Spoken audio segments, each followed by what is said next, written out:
How did you end up making bags? How was the first bag made? It's not about bags, it's about making a product, creating a product. As a textile designer, I'm supposed to be doing a lot of 2D things, but I'm much more into the whole 3D product making thing. So I always knew I'm going to make a product out of whatever I do in my designs. I was working for Harrods in London, and you know how we're always put behind the whole global fashion scene because it's always thought that Pakistan and India cannot, or particularly Pakistan, cannot produce the right kind of products because the quality is this, the quality is that, and you somehow feel, okay, fine, maybe the West is right. But when I was working for Harrods, I had in my hand one day a Sonia Raquel coat, which was for 3,000 pounds, and I was stitching the buttons on it because the buttons had fallen off. So I realized that was a turning point in my life. If that coat can cost you like 3,500 pounds, and I'm stitching the buttons on it, what makes me think that I can't do the same thing for my own product, you know? So anyway, rest comes to rest. I left Harrods, went back to Pakistan, started working for Junaid Jamshed textile firm.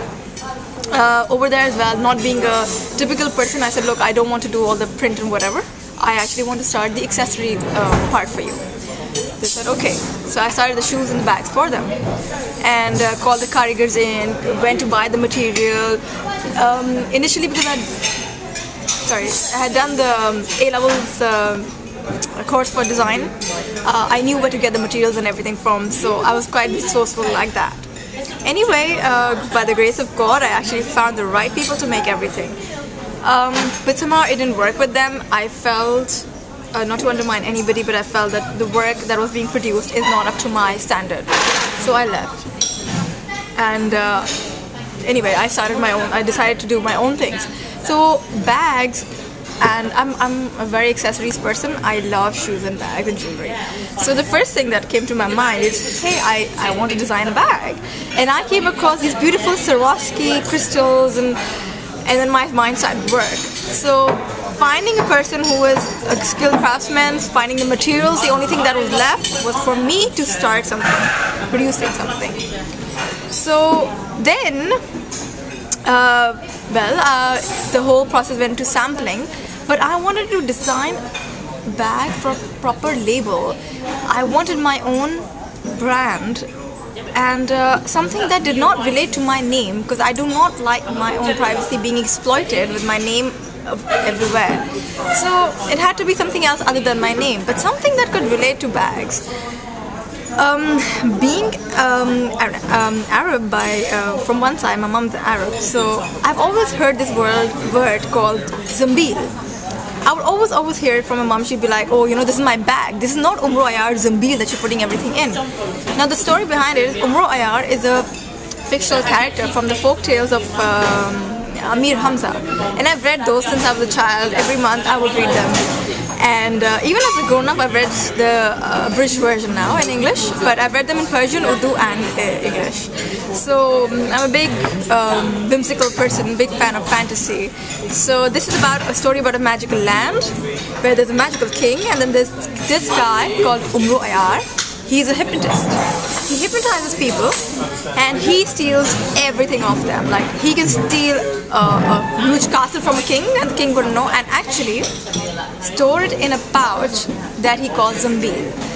Now the speciality of the pouch is that whatever he stores in it remains in the pouch, but the pouch is always appearing empty.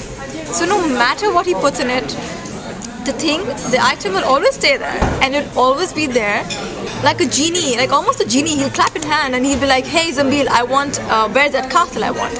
And he'll pull it out and the castle will be right there.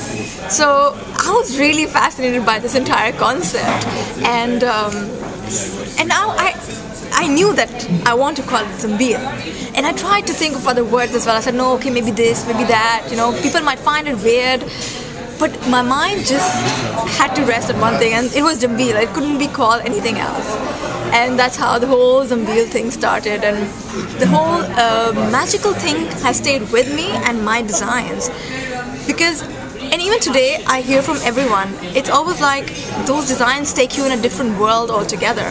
They are they're filled with crystals, but there's something about them. The whole satin is there, the shine is there, the glamour is there. But it seems like every bag has a story behind it, and that's how it is. I think the designs have grown up with me.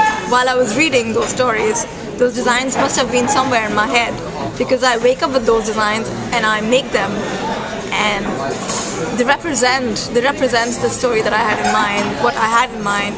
This is a dream coming into reality for me.